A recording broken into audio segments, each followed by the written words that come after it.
I'm about to guide you through DocuSign, one of the most amazing tools out there that can totally change how you handle your documents. Now, whether you're a total newbie or have maybe heard of DocuSign but never used it, don't worry.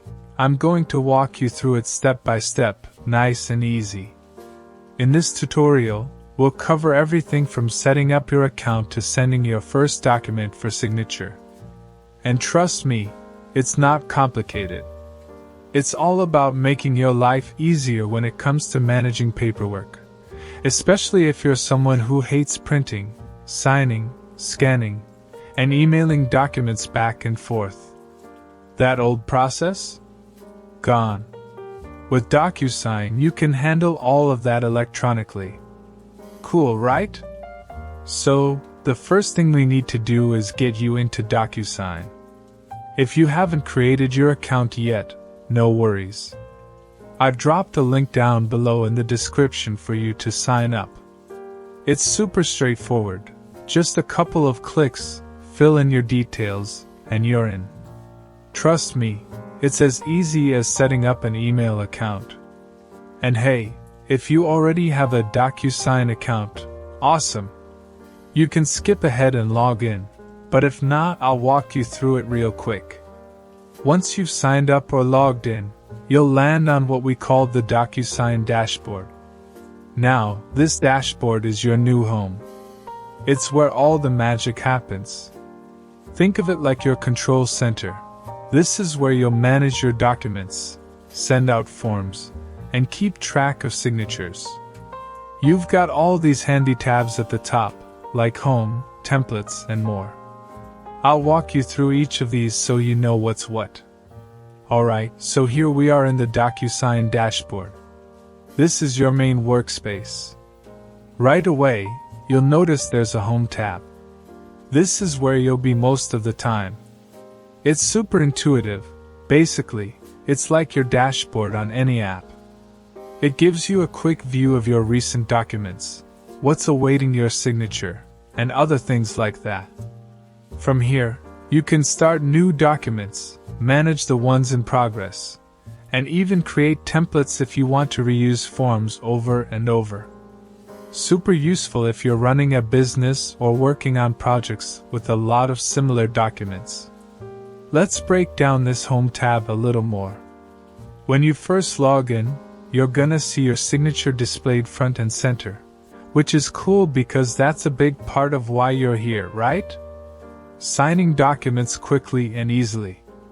Right below that, you'll notice a button to upload documents for signing. But don't worry, we'll get to that in just a sec. Moving on, the next thing I want to show you is the Agreements tab, or we can call it Manage tab. I know, envelopes might sound a little weird at first, but think of it this way. Envelopes in DocuSign are like containers for your documents. You stuff all the pages into this envelope, set it up to send, and when it gets to the recipient, they can open it, sign the docs, and send it back. It's that simple. Now, the layout in this tab is similar to how you manage your emails. You've got your inbox for received documents, sent for the ones you've already sent out, and a few other sections like drafts for anything you started but haven't sent yet. It's all pretty familiar if you've ever used email, so you should feel right at home here. Okay, this next part is where things get really cool. Let's talk about templates. If you're someone who has to send the same document over and over, like a contract, agreement, or some form that's always the same format, you're going to love this feature. Templates let you create a standard document, save it, and reuse it as many times as you need. For instance, imagine you're in property management and regularly need to send out a tenant welcome letter or a standard lease agreement. Instead of typing it up every single time or searching for an old file to copy, you can create it once, save it as a template, and it'll be ready whenever you need it. Let's say you frequently use a property inspection form. You can set that up as a template too. Next time, all you have to do is click on the template, fill in any specific details for the new tenant or property, and you're done. No more starting from scratch or hunting through folders for that file. I'll walk you through how to do this soon, but it's a real game changer for efficiency and consistency. Now, I know reports might sound a bit formal, but trust me, this section is incredibly useful. In the Reports tab, you can track all kinds of data about your document workflows. How many contracts or agreements you've sent, how many have been signed, which ones are still pending, and even details like when they were opened or who's still holding out. Let's say you're running a marketing agency and need to keep track of client contracts. You can easily see which clients have signed their agreements and which ones still need a nudge. Or if you're in HR and sending out employee handbooks or offer letters, the Reports tab helps you stay organized and ensure everything is signed on time. It's like having a complete overview of your document management process, so you'll always be on top of things and never miss a deadline. Lastly, there's the Settings tab, where you can fine-tune how DocuSign works for your specific needs. This is where you can adjust key details like your account settings, billing information, and security preferences.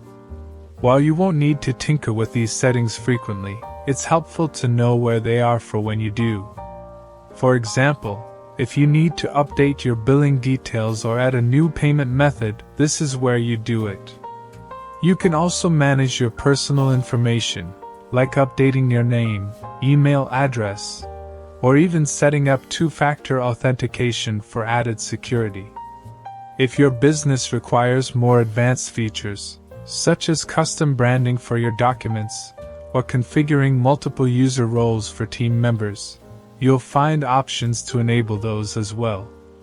It's basically your control center for tailoring DocuSign to fit the way you work. Alright, now that you're familiar with the dashboard, let's dive into something fun: setting up your signature. Since the main reason you're using DocuSign is to sign documents, it's crucial to get your signature ready. Here's how to do it. First, click on your profile picture or initials at the top right corner of the screen. A drop-down menu will appear, and you'll want to select Manage Profile.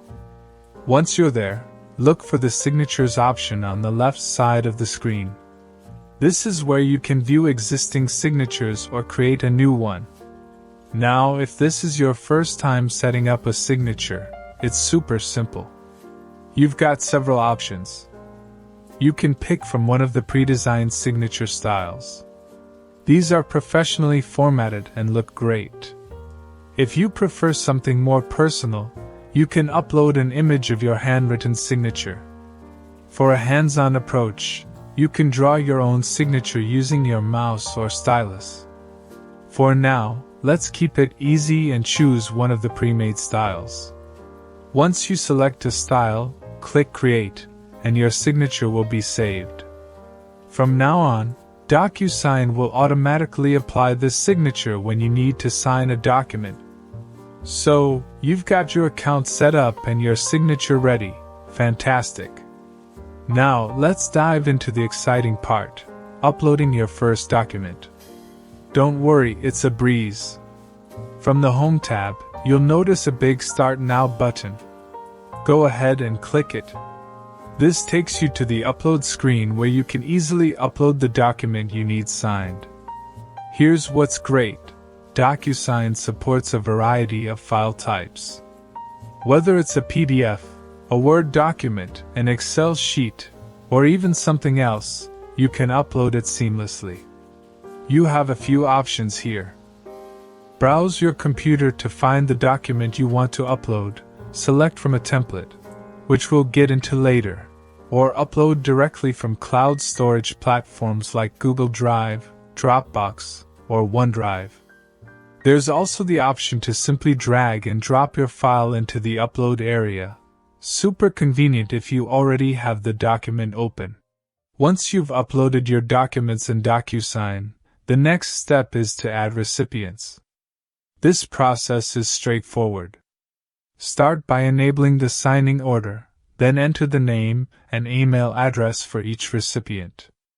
If the recipient is already in your contacts, you can easily select them by clicking the contact icon in the name box and choosing from your saved contacts.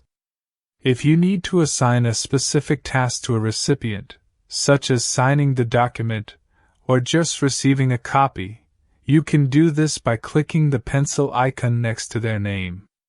This allows you to customize their role in the document process. For added security or personalization, you can also click the Customize button to include features like an access code or send a private message to the recipient. Once your recipients are set, go to the Message section. Here, you can create a subject line and write a personalized message that will accompany the document.